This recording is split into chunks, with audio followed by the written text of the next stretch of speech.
Shalom saudara. Shalom. Haleluya. Saya minta maaf terlambat karena tadi hampir setengah jam ada di kereta itu, terus nggak tahu gimana ada truk bokok di putaran sana, jadi macetnya minta ampun. Ya, tapi kita tidak kehilangan kemuliaan Tuhan. Amin. Haleluya. Kita buka di dalam Yohanes pasalnya yang kedua, ayatnya yang pertama sampai dengan ayat yang ke-11. Judulnya perkawinan di Kana. Kita akan bacakan kopi ini bergantian. Saya baca ayat yang pertama, saudara baca yang kedua, bergantian seterusnya. Ayat 11 kita baca bersama-sama. Sudah dapat? Amin. Haleluya. Perkawinan di Kana. Pada hari ketiga ada perkawinan di Kana yang di Galilea, dan ibu Yesus ada di situ.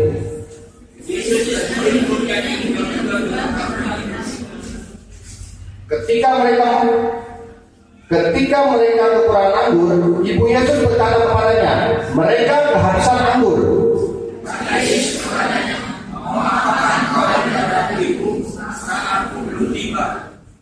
Tapi ibu Yesus berkata kepada pelayan-pelayan, apa yang dikatakan kepadamu, buatlah itu.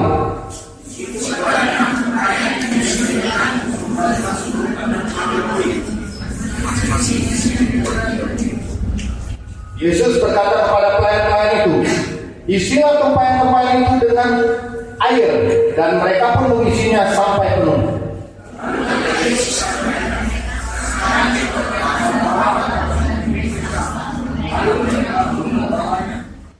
Setelah pemimpin pesta itu mengecap air yang telah menjadi anggur itu, dan ia tidak tahu dari mana datangnya, tetapi pelayan-pelayan yang mencedok air itu mengetahuinya. Ia memanggil mempelai laki-laki.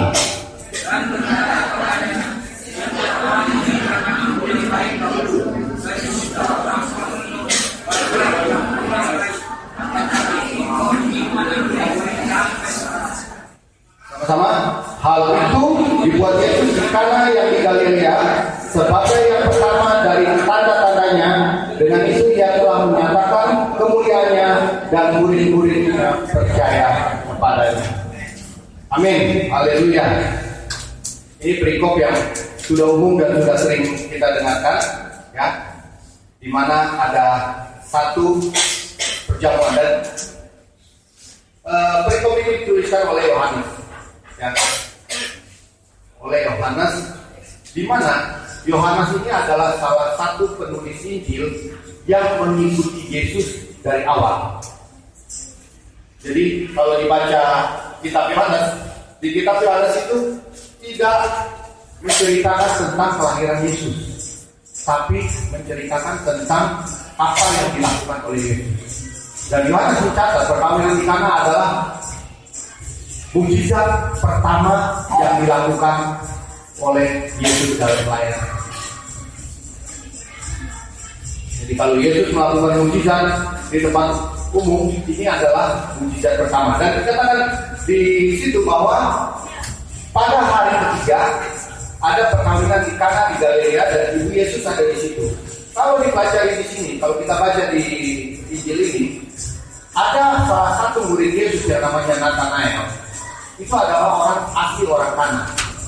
Dan saya lihat, kalau kita pelajari bahwa Nathanael itu, saya yakin kalau ibu Yesus ada di situ, bahwa itu adalah bagian dari, mungkin ibu Yesus itu adalah bagian dari keluarganya Nathanael, atau ibu Yesus itu adalah undangan khusus, dan Yesus juga menjadi undangan bagian dari keluarga. Dan kalau dilihat juga, perjamuan perkawinan ini adalah mukjizat pertama. Saya percaya bahwa Tuhan juga mau melakukan mukjizat pertama itu di dalam keluarga. Yang percaya katakan amin. Jadi buat yang punya keluarga, kita harus percaya bahwa Tuhan mau keluarga kita adalah bagian dari mukjizat Tuhan. Nah, kita akan belajar bagaimana keluarga, sebuah keluarga, ya, itu bisa merasakan atau bisa mendapatkan mukjizat dari Tuhan. Ya, bagaimana kita menjadi keluarga yang bisa penuh dengan mujizat, atau kita punya keluarga yang bisa berkata, oh Tuhan luar biasa. Pada saat aku butuh, Tuhan siap, Tuhan ada. Amin. Nah, kita langsung ayat yang ketiga. Dikatakan ketika mereka kekurangan anggur, Ibu Yesus berkata kepadanya, mereka kehabisan anggur. Ya. Dari sini saya lihat Ibu Yesus tahu siapa anaknya. Ya, Ibu Yesus tahu siapa anaknya. Jadi pada saat kita punya masalah di dalam keluarga, ya, di mana di dalam satu pesta, itu kalau pada zaman itu di Israel itu sama dengan kita lagi bikin pesta perkawinan, ya, makanan habis. Kalau di sini. Kalau di sana, yang paling penting itu adalah anggur. Karena anggur itu adalah lambang sukacita buat orang Israel. Jadi kalau seandainya anggur itu habis, ya, itu sukacita itu bisa hilang. Sedangkan pada saat perkawinan, sukacita itu adalah lambang. Pada saat satu acara pesta, itu harus ada sukacita, di mana mereka bergembira, mereka minum anggur. Itu adalah lambang sukacita. Amin. Nah, kita lihat Ibu Yesus tahu pada saat dia kekurangan anggur, pada saat ada masalah terjadi, dia menghubungi siapa? Yesus. Dia berkata kepada Yesus. Pada saat keluarga kita punya masalah, yang pertama kali harus tahu, ya, bukan suami atau istri, tapi Tuhan. Jadikan Tuhan yang terutama. Jadikan Tuhan yang pertama tahu bahwa Tuhan, saya punya masalah. Sama dengan Ibu Yesus. Dia nggak cari siapa-siapa. Mungkin bisa saja di situ ada ketua panitia, dan bahkan di situ kalau kita baca ayat selanjutnya ada pemimpin pesta. Pemimpin pesta mungkin dia, kalau di sini di Indonesia mungkin ketua panitia, dia bisa saja cari ketua panitia, anggur hilang, tapi dia tahu kepada siapa dia harus datang, dan dia bilang yang dicari siapa? Yesus. Dia jadikan Yesus yang pertama. Yesus yang pertama harus tahu kita akan bisa anggur.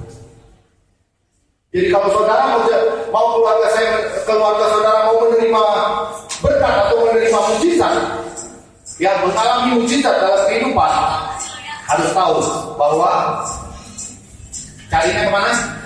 Cari Yesus. Ada masalah, yang pertama kali harus dicari adalah Yesus. Yesus adalah jalan keluar buat masalah saudara. Amin. Beri kemuliaan buat Tuhan Yesus. Selanjutnya ayat yang keempat dikatakan, kata Yesus kepadanya, mau apakah engkau daripadaku itu? Aku belum tiba. Ya. Kita seringkali punya masalah, kita datang ke Yesus. Tuhan tolong. Tapi ingat, ya, saatnya Tuhan itu indah pada waktunya. Bukan berarti kita harus punya masalah, kita datang ke Tuhan, Tuhan ampun, salahin. Tuhan bukan dukun. Tuhan tahu kapan saatnya yang terbaik untuk dia melakukan mukjizat dalam kehidupan saudara. Kapan dia tahu bahwa saudara benar-benar butuh mukjizat. Sehingga apa? Pada saat kita memang dalam keadaan tidak tahu, tidak bisa apa-apa lagi, kita tahu bahwa itu adalah mukjizat. Amin. Ada orang yang nggak butuh mukjizat, ya. Ada orang yang nggak butuh mukjizat. Jadi pada saat mukjizat itu terjadi, dia tidak akan bisa merasakan bahwa itu adalah benar-benar mukjizat dari Tuhan. Dia masih berpikir bahwa ini adalah kemampuan saya. Makanya Tuhan tahu waktunya Tuhan bukan waktunya kita. Tapi kita percaya bahwa waktunya Tuhan indah pada waktunya. Apa maksud indah pada waktunya? Indah pada waktunya adalah pada saat itu terjadi, ya, itu tujuannya tercapai. Tujuan mukjizat itu akan orang bisa bilang, oh saya terima mukjizat. Ya, pada saat kita tujuannya tercapai, baru itu namanya indah pada waktunya. Ya, kalau misalnya, ya, kalau misalnya, saya ambil contoh, Pak Valen, contoh ya Pak ya, nggak apa-apa ya, soalnya paling depan jadi paling gampang. Pak Valen lagi berdoa. Ini hanya contoh. Pak Valen berdoa. Waduh, besok saya butuh ya untuk bayar listrik warung ini saya butuh bayar listrik, topetnya habis nih, besok saya itu, tapi saya lagi tidak ada uang, saya nggak tahu mau cari kemana, ya, saya tidak punya uang. Pak Valen berdoa, Tuhan, besok saya butuh 100.000 untuk bayar listrik. Ya, pas Pak Valen berdoa, hari ini ke gereja, ya, berdoa malam, ya, sampai subuh, ya, bangun tidur uangnya belum ada. Ya, Pak Valen keluar, ya, Pak Valen keluar, begitu di luar, dia ketemu 100.000. Pak Valen bilang, puji Tuhan, doa saya lagi jalan, gak tahu kenapa, gak ada orang, gak ada siapa-siapa di situ, ada 100.000. Pak Valen akan bilang, puji Tuhan, Tuhan kasih saya berkat, memang saya butuh 100.000 ini. Ya, kebetulan ini cuma contoh juga. Tapi jangan saya deh, enak kalau saya. Kebetulan Pak Unang juga keluar. Pas keluar, ya, hal yang sama. Pada saat Pak Unang keluar, Pak Unang lihat, ada 100.000 nih. Ya, Pak Unang lakukan apa? Mungkin Pak Unang akan ada 100.000-nya. Pak Unang tanya, ini siapa jatuh nih? Uang siapa jatuh? Ya, karena apa? Dia tidak expect untuk terima 100.000 itu. Dia tidak percaya, bukan dia tidak percaya, dia tidak tahu bahwa itu berkat dari Tuhan. Karena apa? Dia tidak butuh 100.000. Tapi waktu Pak Valen yang terima 100.000, dia udah doa malam, dia tahu bahwa Tuhan akan kasih. Itu yang namanya, pada saat ini terima 100.000, ini namanya indah pada waktunya. Amin. Pada saat ini terima 100.000, mungkin dia tanya, ini punya siapa?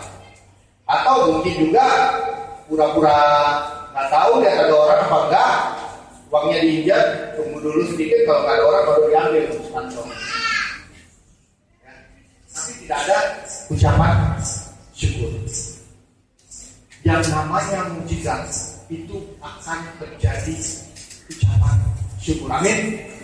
Jadi kalau kita terima mujizat, kita tidak bisa mengucap syukur, itu buat kita bukan mujizat, bukan berkat dari Tuhan. Nah, kalau kita mau terima, kita harus tahu waktunya adalah waktunya Tuhan. Kita tidak bisa paksakan waktunya Tuhan. Amin.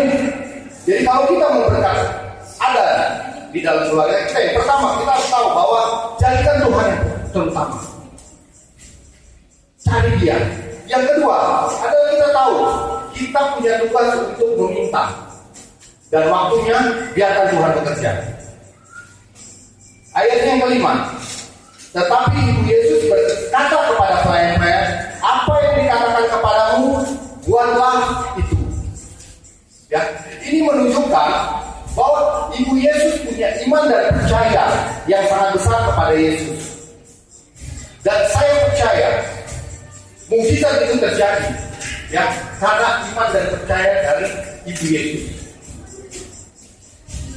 Ya. Tuhan bilang waktunya belum tiba, ya sudah. Kalau Ibu Yesus bilang, ya udah nanti Tuhan kalau waktunya tiba kasih tahu saja ya ke saya, mungkin mujizat ini tidak akan terjadi. Tapi mujizat itu terjadi kenapa? Karena pada saat Yesus bilang, mau apa engkau itu? Ini saya lihat kata-kata ini agak cukup kasar, ya. Agak cukup kasar. Ibu Yesus itu ibunya yang melahirkan dia. Tapi Yesus bilang, mau apa kau itu? Waktuku belum tiba. Aduh, coba aja ibu-ibu anaknya ngomong begitu. Ya mungkin kalau ibu-ibu bilang, ya kan ibu cuma kasih tahu, ya. Ibu cuma kasih tahu, jangan begitu dong jawabnya. Kebayangkan Yesus bilang, mau apakah kau itu? Waktuku belum tiba. Tapi kalau dilihat dari bahasa aslinya, di sini Yesus kata ibu itu bukan ibu yang seperti itu, tapi dia berkata ibu itu seperti dia berkata ibu yang bapak ibu itu. Orang yang di luar. Kenapa? Dia berbicara dengan otoritasnya sebagai Allah, bukan sebagai manusia. Yang dia maksud, waktuku belum tiba adalah waktunya Tuhan belum tiba buat dia show atau buat dia tunjukkan siapa dia, siapa Yesus itu sebenarnya.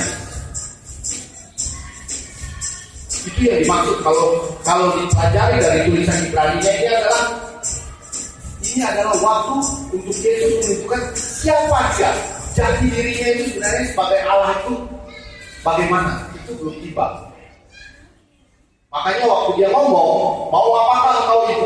Dia ngomong dengan otoritas, bukan ngomong sebagai anak. Nah, pada saat dia berbicara seperti itu, Ibu Yesus percaya. Dan Ibu Yesus punya iman bahwa Yesus yang ada anaknya, ya, itu akan bisa melakukan mujizat. Nah, kalau kita mau keluarga kita menerima mujizat, kita harus tahu, kita harus punya iman, kita harus percaya bahwa mujizat itu akan terjadi di dalam keluarga kita. 3 hari kemarin saya ikut conference, ya, kebetulan saya ikut conference, saya punya tugas, ya, untuk jadi PIC satu pendeta, namanya Julius Subi. Julius Subi itu adalah kalau search di internet bisa lihat, Julius Subi itu adalah salah satu pendeta besar dari Afrika.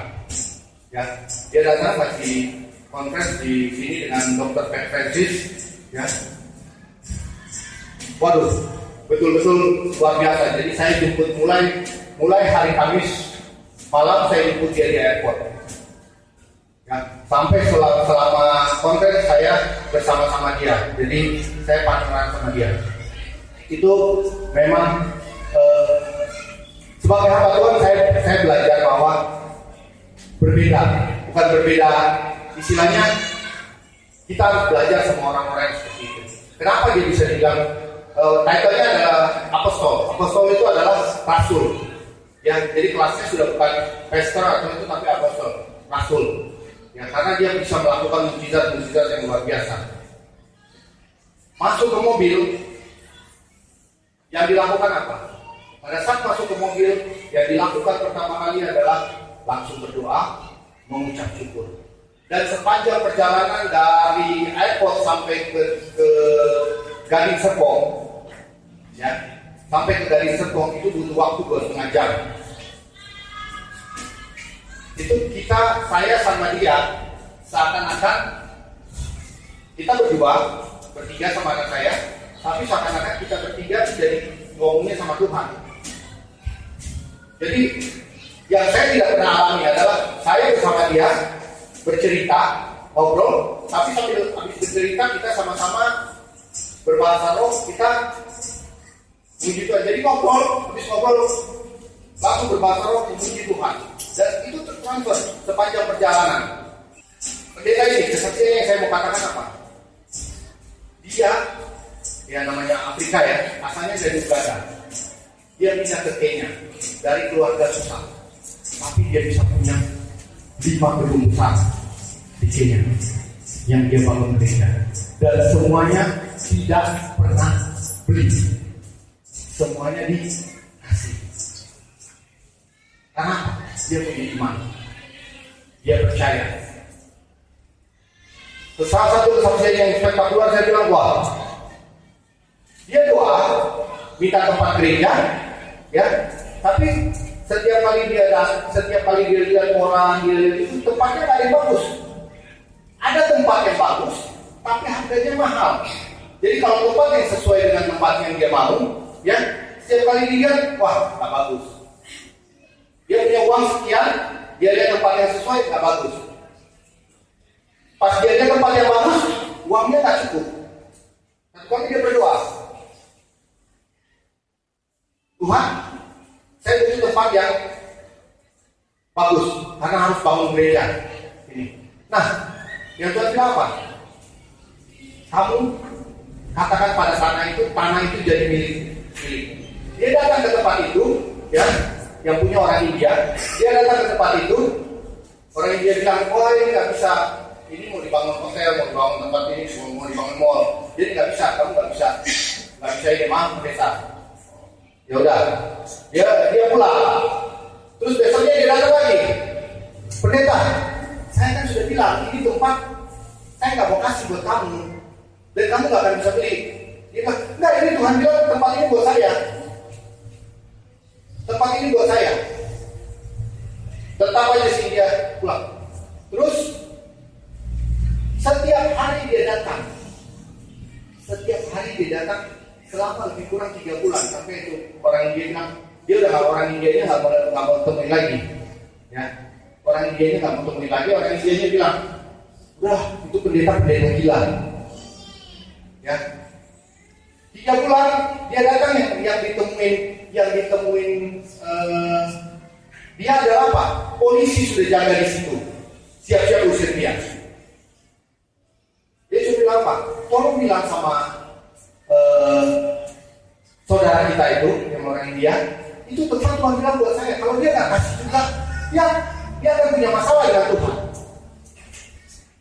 Habis itu dia pulang. Malamnya dia ditelepon. Diminta datang. Orang India itu bilang, saya 1 hari nggak bisa tidur. 1 hari saya nggak bisa tidur. Kamu mau apa ke saya? Di Afrika banyak mungkin ilmu-ilmu gelap. Dia pikir dia disantet atau apa. Kamu mau apa? Saya cuma mau bilang, Tuhan suruh tanah ini jadi gereja. Kamu harus dengar. Oh nggak bisa. Pulang lagi dia. Besok paginya dia ditelepon. Orang India itu stroke. Akhirnya si dia bilang, oh ini bukan saya berlawan pendeta, tapi saya alat Tuhan. Akhirnya dia bilang, ya sudah Pak Pendeta, kamu boleh pakai, kamu boleh ambil tanah ini. Saya masih punya tanah yang lain. Dia bilang, puji Tuhan. Akhirnya begitu besoknya langsung panggil notaris di sana, langsung disertifikasi tanah itu adalah tanah gereja. Malamnya sih dia sih. Haleluya. Luar biasa. Dan itu dilakukan bukan hanya 1 kali. Walaupun caranya berbeda-beda. Tapi kalau Tuhan sudah bilang, kalau dia butuh, dia minta sama Tuhan. Dan dia percaya, walaupun belum dapat, walaupun orang bilang dia gila, tetap dia lakukan. Karena dia percaya, Tuhan akan berikan buat dia. Amin. Saudara harus percaya. Saudara harus punya iman bahwa Tuhan akan memberkati keluarga saudara. Amin. Kemuliaan buat Tuhan. Selanjutnya, tadi sampai berapa ya? Oke. Ayat yang ke-6. Di situ ada 6 tempayan yang disediakan untuk pembasuhan menurut orang Yahudi, dan masing-masing isinya 2-3 buyung. Ya. Jadi pada saat Ibu Yesus bilang ya ke pelayan-pelayan, ya, apa yang dikatakan kepadanya lakukanlah itu. Ya. Sementara di situ ada 6, dikatakan apa? 6 tempayan. 6 tempayan itu isinya 2-3 buyung.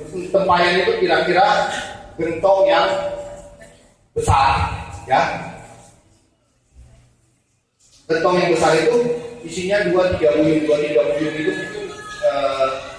3 ember. 2-3 ember kecil, ya. Tapi yang menarik di sini apa? Yang menarik yang saya mau katakan dari ayat ini adalah di situ ada 6 tempayan yang disediakan untuk pembasuhan menurut adat orang Yahudi. Masing-masing isinya 2-3 buyung. Yesus berkata kepada pelayan-pelayan itu, isilah tempayan-tempayan itu penuh dengan air dan mereka pun mengisinya. Nah, di sini kita bisa lihat bahwa walaupun Tuhan mau berkati itu sesuai dengan kemampuan saudara. Kenapa? Dikatakan apa? Di situ ada 6 tempayan. Di mana? Di tempat perkawinan itu, bukan di rumah tetangga, bukan di tempat yang lain. Amin. Jadi kalau kita mau terima berkat Tuhan, kita harus punya wadahnya. Kita harus punya tempatnya. Kalau kita nggak punya tempatnya, bagaimana Tuhan mau berkati kita?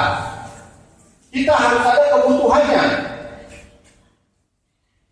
Ya, Tuhan tulis dengan detail. Di situ ada 6 tempayan yang isinya 2, bisa diisi dengan 2-3 buyung. Tuhan tahu, ya, Dia akan berkati saudara.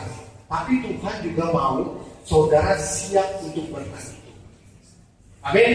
Kalau saudara tidak siap dengan berkat itu, saudara tidak bisa terima berkat itu. Dulu anak saya waktu masih kecil, umurnya waktu antara 4 ke 5 tahun waktu itu, ya, dia punya piring, anak perempuan, ya, itu mungkin sebesar adik itu, dia punya piring warna pink, piringnya piring plastik, ya, dia pakai piring itu mungkin dari umurnya 1 tahun, sudah dibeli piring itu, dia pakai piring itu, jadi kalau dia makan, dia harus di piring itu, piring plastik itu. Kita udah bosan lihat itu piring, misalnya piringnya udah jelek, tapi dia suka piring itu. Nah, setiap kali kita mau ganti, padahal kita mau kasih dia piring yang lebih bagus, ya, tetap aja dia nggak mau, tetap saja dia mau piringnya itu, dia mau pegang piring yang itu. Nah, sama dengan saudara. Kalau saudara Tuhan mau berkati, saudara harus lepaskan.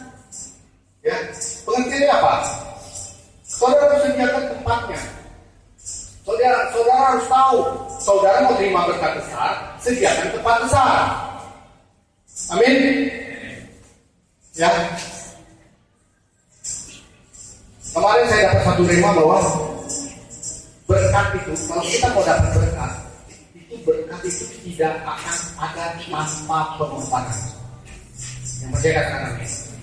Katakan, berkat tidak ada tanpa pengorbanan. Kalau kita mau diberkati, harus ada pengorbanan. Makanya dari zaman Nabi-Nabi, dari zaman Musa, ya, itu ada yang namanya korban ucapan syukur. Ya. Kenapa namanya korban?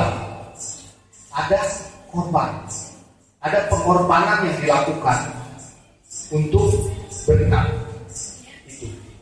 Nah, kalau kita mau diberkati, kita harus mau untuk berkorban. Amin. Kalau tidak ada korban di dalam keluarga, tidak akan ada berkat yang turun. Karena berkat itu akan turun, dia butuh pengorbanan. Ada tempayan yang harus disediakan, dan tempayan itu butuh tempat untuk diletakkan. Tempayan itu gak akan datang sendiri ke situ tanpa ada yang membawanya. Tempayan itu tidak akan ada tanpa ada yang mengerjakannya. Amin. Jadi kalau kita mau berkat Tuhan, kita harus tahu ada yang harus kita korbankan. Dikatakan apa? Mulai dari hukum Nuh itu dikatakan apa? Siapa yang menabur, dia akan menuai. Hukum tabur tuai itu sudah ada. Kita tabur banyak, kita menuai banyak. Kita tabur sedikit, kita menuai maunya sih banyak, ya. Bahkan kita nggak menabur, tapi kita menuai, itu maunya kita. Ya. Tapi ingat, sehebat apapun benih di tangan saudara, kalau itu masih di tangan saudara, benih itu cuma tetap benih. Kalau saudara tidak lepaskan, benih itu tetap benih. Tapi pada saat saudara lepaskan, baru benih itu akan bisa bertumbuh. Saya punya benih bagus, ya. Saya punya benih bagus, tapi benihnya tetap aja di mana? Ada di rumah. Jadi tuayan nggak? Jadi tuayan nggak benihnya? Nggak kan? Nah, saya punya benih bagus, ya. Saya tabur aja di sini. Jadi tuayan nggak? Jadi tuayan nggak kalau saya tabur di sini? Ini di ubin sini, ini benih bagus nih.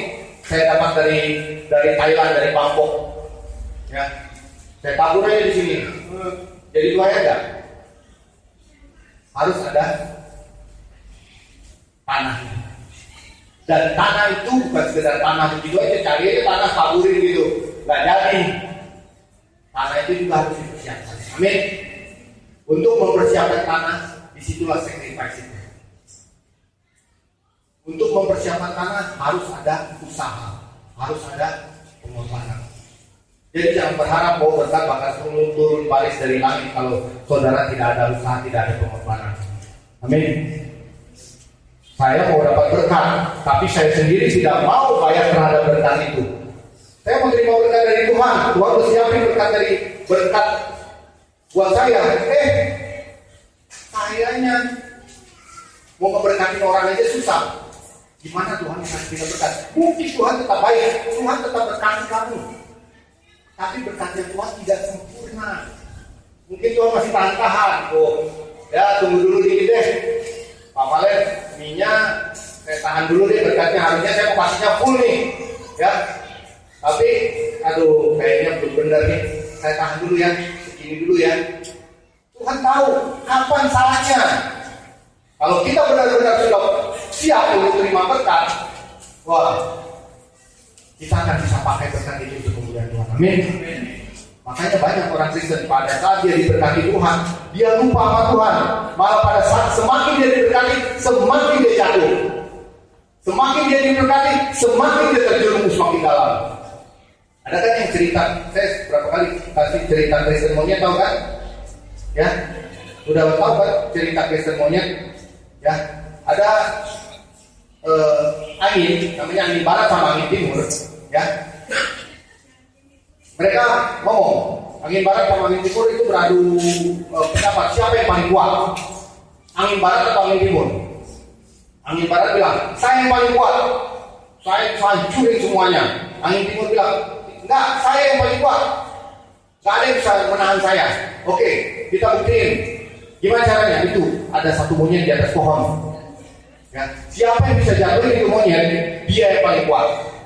Oke. Angin barat bilang, dia gini caranya.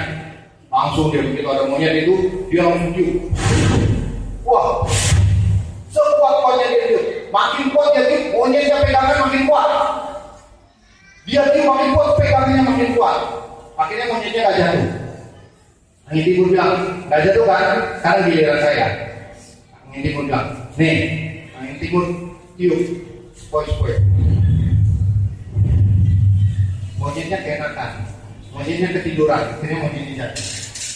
Ya. Orang Kristen sering kayak gitu. Pada saat diberkati, dia lupa, ya, sampai-sampai dia lupa Tuhan. Banyak orang jatuh pada saat diberkati. Tapi pada saat susah, itu lutut benar-benar dipakai. Kalau bisa berlutut itu dari malam sampai pagi, biar berkat Tuhan turun. Kalau bisa gereja buka dari Senin sampai Minggu, setiap hari dia mau ada di gereja, cari Tuhan. Amin. Ya, amin. Amin. Haleluya. Saya juga seperti itu dulu. Waktu pertama kali saya diberkati, waktu saya bertobat sungguh-sungguh, saya diberkati Tuhan. Ya, waduh. Sebelum diberkati Tuhan, saya sama istri itu, saya sudah diberkati Tuhan. Maksudnya, saya butuh berkat yang lebih besar. Ya, saya butuh berkat yang lebih besar. Waktu itu kita butuh rumah. Saya juga berdoa, Tuhan, masa anak Tuhan mengembara hidupnya, walaupun Yesus bilang anak manusia tidak tahu di mana meletakkan kepalanya, saya jangan seperti itu. Ya. Jadi setiap malam kita gandengan tangan, kita doa. Kita doa, setiap malam kita doakan dengan tangan suami istri. Tuhan berkati betul-betul, luar biasa. Tuhan berkati saya luar biasa. Saya akhirnya bisa dapat rumah, dan rumahnya tidak lebih daripada yang kita bayangkan. Ya. Puji Tuhan, berlalu, ya. Saya dapat lagi berkat dari Tuhan, dapat lagi rumah kedua, ya. Tapi saya lupa, kalau dulu saya setiap malam bergandengan tangan berdoa, sekarang saking berkat itu mengalir terus, kerja saya adalah apa? Kerja saya adalah tetap cari berkat. Saya kejar terus itu berkat. Saya sudah tidak kejar Tuhan lagi, karena saya sudah merasakan enaknya terima berkat. Berkat mengalir terus. Akhirnya Tuhan izinkan satu keadaan, saya harus kehilangan berkat-berkat yang Tuhan kasih. Tujuannya apa?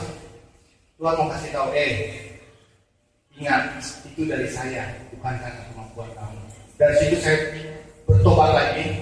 Saya bilang, wah Tuhan, ampuni, saya sudah salah. Pelan-pelan, saya mulai bahkan Tuhan kasih. Kalau Tuhan sudah kasih yang waktu itu bagus, Tuhan kasih yang lebih baik. Haleluya.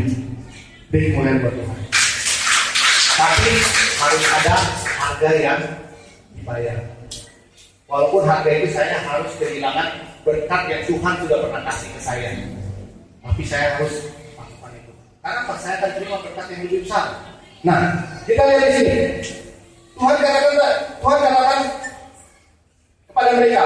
Lalu kata Yesus kepada mereka, sekarang cenderunglah dan bawalah kepada pemimpin pesta. Lalu mereka pun membawanya. Ya. Pada saat kita diberkati, ya, kita harus lakukan apa yang Tuhan katakan. Kebayangkan? Itu buyung, itu tempayan. Ya, diisi dengan apa? Diisi dengan air. Terus pelayan itu tahu kan, ini diisi dengan air. Ya. Tuhan bilang, isilah penuh dengan air. Diisi penuh dengan air.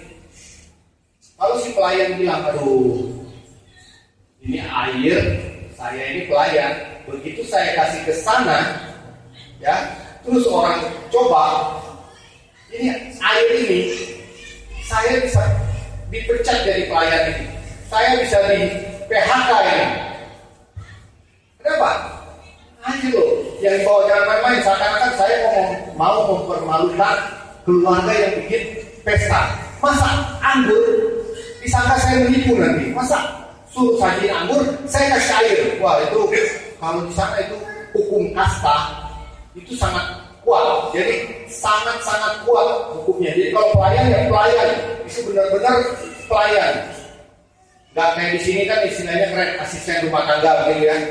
Ya masih bisa ngatur-ngatur ini ya. Ini enggak, yang namanya pelayan, haknya habis. Ya, yang namanya pelayan, hamba itu nggak punya hak. Nah, bayangkan kalau dia harus bawa itu, terus begitu, dia udah tahu nih saya bawa ini air. Tuhan kan nggak bilang, isi dengan penuh, ya. Nanti kalau sudah penuh, air itu jadi anggur. Kalau Tuhan bilang itu air itu jadi anggur, ada kemungkinan buat dia punya dalih. Loh, saya isi air, katanya air ini nanti jadi anggur. Jadi bukan salah saya dong, saya maunya anggur. Mungkin kalau pelayannya punya otak dia begini gitu. Tapi tidak ada celah buat pelayan itu berpikir bahwa ini akan jadi sesuatu, ini akan jadi mujizat. Cuma disuruh isi penuh dan bawa kepada pemimpin pesta. Kebayangkan? Kalau pelayannya bilang saya nggak mau bawa deh, mujizat terjadi kan? Mujizat tidak akan pernah terjadi. Tapi mujizat itu terjadi pada saat kita taat lakukan perintah Tuhan. Amin. Kok dia disuruh taat ini yang berat nih kayaknya nih. Mau mujizat? Mau. Ya, sediain tempatnya, sediain wadahnya. Oke, kebetulan wadahnya sudah ada. Berkorban? Oke lah. korban. Suruh taat, nah, ini yang berat. Lakukan perintah Tuhan. Perintah Tuhan itu kadang-kadang mustahil. Tapi di balik kemustahilan itulah Tuhan bertahta. Makanya ada Tuhan bilang tiada yang mustahil. Lagunya tiada yang mustahil. Ya kan? Buat Tuhan tidak ada yang mustahil. Kalau bahasa Inggrisnya impossible, ya. Buat Tuhan, I am possible. Nah, tidak ada yang mustahil buat Tuhan. Jadi lakukan perintah Tuhan. Kalau keluarga saudara mau diberkati, lakukan perintah Tuhan. Amin. Amin. Jangan takut-takut bilang amin. Gak bayar bilang amin. Amin. Aduh, masih ada yang bilang amin itu menyukakan surga, dan menyukakan surga itu kita tidak perlu bayar. Amin. Beri kemuliaan buat Tuhan. Kalau mau terima berkat, ya, kalau mau terima berkat, jangan malu-malu. Nanti malu-maluin. Tuhan juga tahu ada yang malu-maluin. Ya, kalau kita mau terima berkat, harus semangat. Dalam Tuhan harus semangat. Katakan tepuk sampingnya, semangat. Semangat ya. Semangat ya. Jangan dulu, semangat ya. Kalau mukanya masih belum semangat, tepuk lagi, semangat ya.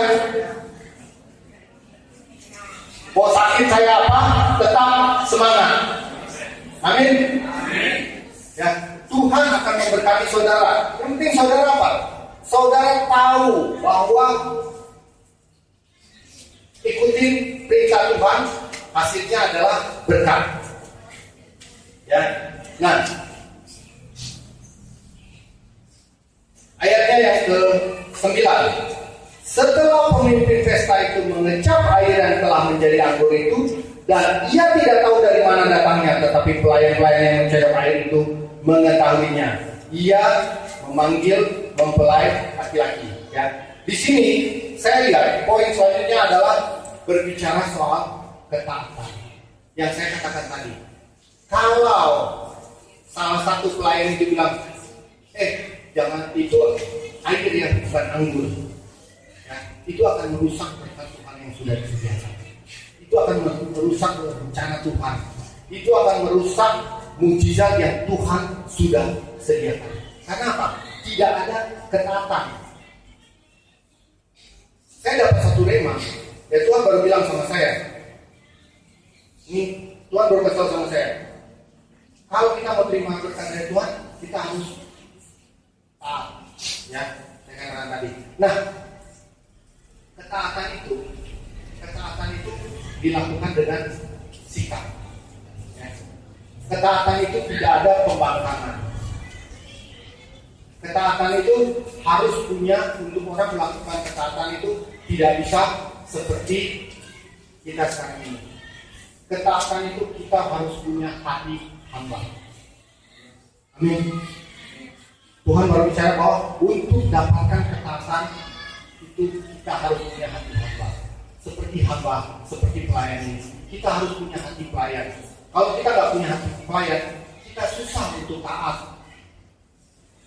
Kita harus punya hati pelayan. Namanya pelayan disuruh ya ikut. Namanya hamba disuruh apa juga sama Tuhan ikut. Ya, walaupun itu nggak masuk akal kita, ya kita taat aja. Karena siapa? Karena Tuhan yang suruh.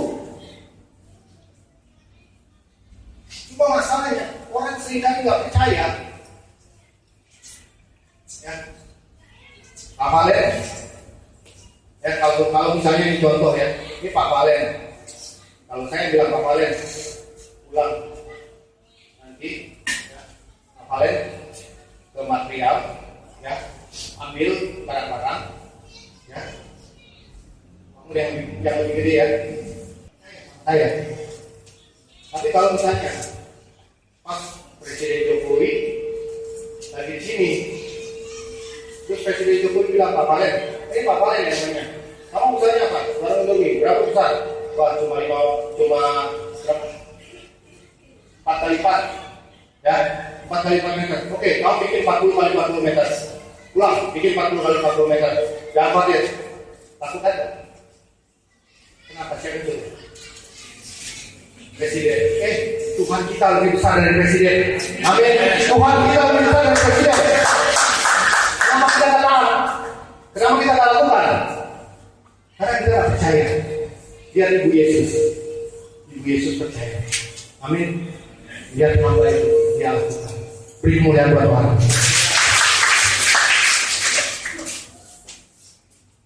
Jadi kalau kita mau terima berkat dari Tuhan, ya, kita harus punya ketaatan. Ya, kita harus punya ketaatan. Jadi kalau mau lihat mujizat terjadi dalam kehidupan keluarga, yang pertama kan kita harus melakukan apa? Jadikan Yesus yang terutama. Kemudian seperti Ibu Yesus tetap percaya walaupun belum waktunya Tuhan, tetap percaya waktunya Tuhan akan indah pada waktunya. Amin. Kemudian siapkan diri kita untuk diberkati. Jangan kita sudah tahu kita mau minta berkat Tuhan, tapi kita masih sombong, kita masih saya bisa. Kita nggak mempersiapkan wadah untuk diberkati. Ya. Kemudian apa? Lakukan firman Tuhan. Lakukan apa yang Tuhan katakan kepada kita. Tetap taat, percaya Tuhan kita lebih besar dari segala raja, segala penguasa yang ada di dunia. Amin. Dikatakan di sini di ayat yang ke-11 dikatakan bahwa ayatnya yang ke-10 ya. Dan dia berkata kepadanya, setiap orang yang meninggalkan anggur yang baik dahulu, dan sesudah orang puas minum, barulah yang kurang baik. Akan tetapi engkau menyimpan anggur yang baik sampai sekarang. Buat saudara yang sudah punya keluarga, yang sudah berkeluarga, ataupun yang akan berkeluarga, ingat ya, ayat ini berbicara tentang kasih mula-mula. Mungkin orang pada saat pertama kenalan baik, ya, pada saat mulai rumah tangga itu berjalan, baru keluar aslinya. Tetap kasih mula-mula itu tetap ada, seperti anggur. Mungkin orang kalau minum anggur, ya biasanya apa? Mabuk. Ya, kalau di sana sampai mabuk. Dan kalau kita makan makanan enak, kalau kita udah kenyang, biasanya makanan enak pun nggak enak kan? Tapi ini hebat, mereka sudah minum anggur, ya seharusnya rasanya itu menurut saya ya sama seperti makanan. Rasa anggur itu kalau kita udah minum banyak, semakin banyak kita semakin full, atau makan semakin banyak, itu rasanya sudah nggak bisa seenak waktu pertama-pertama. Karena perut kita kan sudah mulai penuh, udah mulai kenyang, ditambah rasanya udah. Jadi, tapi pemimpin pesta dia bisa bilang bahwa orang-orang memberikan yang terbaik dahulu, ya. Nanti belakangan kasih yang nggak baik. Tapi di sini Tuhan ajarkan bahwa apa? Kita harus memberikan yang semakin baik. Sama. Ini berbicara kasih mula-mula. Pada saat saudara membangun rumah tangga, pada saat awal-awal, ya masa pacaran begitu indah, masa berumah tangga, saudara harus semakin indah. Amin. Amin. Pak ibu-ibu ini kayaknya kurang suaranya. Atau bapak-bapak di sini. Semakin indah. Saya adalah salah satu konseling pranikah. Saya suka bilang kalau buat pasangan yang belum menikah, kenapa suka berbeda? Kenapa? Pandangan Tuhan sudah ciptakan manusia itu berbeda antara perempuan dan laki-laki. Saya tanya kenapa Tuhan harus beda? Kenapa nggak sama aja semua? Justru dalam perbedaan itu Tuhan mau kita saling melengkapi. Ya. Tapi memang beda. Cara memandang saja perempuan sama laki-laki itu berbeda. Ya. Pada saat perempuan itu perempuan itu pandangannya, wawasannya luas. Kalau laki-laki itu wawasannya sempit tapi tajam. Ya, ini pengalaman. Ya, kalau perempuan wawasannya luas. Jadi kalau saudara jalan, ya, kalau saudara jalan, itu misalnya kita lagi jalan di mall, gitu ya. Itu kalau bapak-bapak, ya, biasanya, ya, kalau lihat sesuatu itu tajam. Kalau perempuan itu luas, tapi kurang fokus. Jadi kalau kita misalnya kita di mall, itu kan anaknya Pak Jokowi lewat di situ tuh yang di dekat itu, yang di dekat tembok itu tuh. Yang perempuan biasa gini, mana sih, mana, kok nggak kelihatan? Karena dia wawasannya luas, dia nggak bisa detail. Kalau laki-laki itu bisa detail.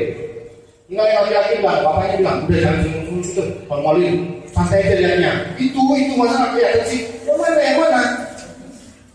Ya nggak, ibu-ibu kan biasanya begitu, susah. Saking detailnya, bapak-bapak itu biasanya kalau ada yang cantik-cantik lewat, itu dilihatnya seperti ini tuh. Wah, sampai memang udah kalau dia jalan-jalan. Ya, melihatnya begitu. Tapi kalau ibu-ibu hebat, dia kayak nggak lihat, dia santai aja. Tapi dia tahu di mana dia bagus-bagus. Ya, dompet bagus. Cuma lewat, saya juga bingung istri saya kalau jalan di mall, kita lewat sambil jalan begini. Tunggu. Dia bisa masuk ke satu toko di dalam, dia bisa lihat ini ada barang yang dia mau. Saya pikir, mana lihatnya? Karena wawasannya luas memang. Kita jalan, ya, dia bisa tahu, di sini nih, tahu lagi di mana tempatnya. Ya, itu ciri-ciri. Memang Tuhan sudah lakukan itu, tapi Tuhan bisa kombinasikan itu jadi sempurna. Amin. Jadi jangan saling menyalahkan. Harus punya kasih mula-mula setiap saat. Kasih pada saat pertama kali kita mengikat janji, pada saat kita pertama kali pada saat kita jatuh cinta, itu harus ada senantiasa di dalam keluarga supaya berkat Tuhan turun. Amin. Buat yang belum menikah, ingat ya, ada perbedaan. Pernikahan itu buat perempuan dan buat laki-laki itu berbeda. Buat perempuan, pernikahan itu adalah garis finish. Buat laki-laki, pernikahan itu adalah garis start. Ya. Perempuan berpikir, ya sudah, kalau saya sudah menikah, berarti ini adalah finish. Saya sudah jadi tanggung jawabnya laki-laki.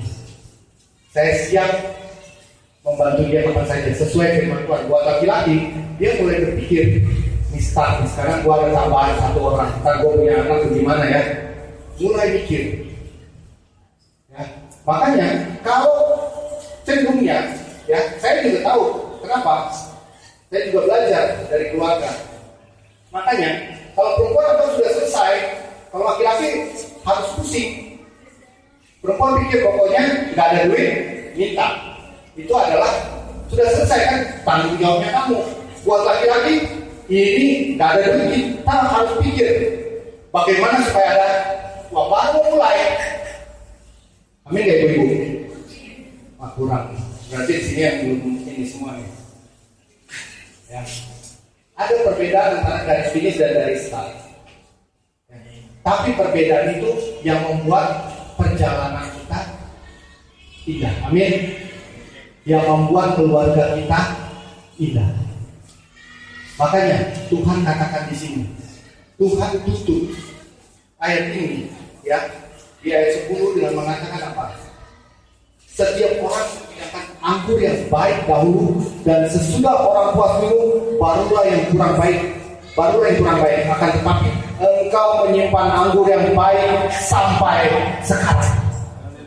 Mukjizat terjadi di keluarga untuk pertama kalinya. Tapi mukjizat, kalau mau mukjizat itu senantiasa tetap ada di dalam keluarga saudara harus menyimpan anggur yang baik sampai akhirnya. Amin.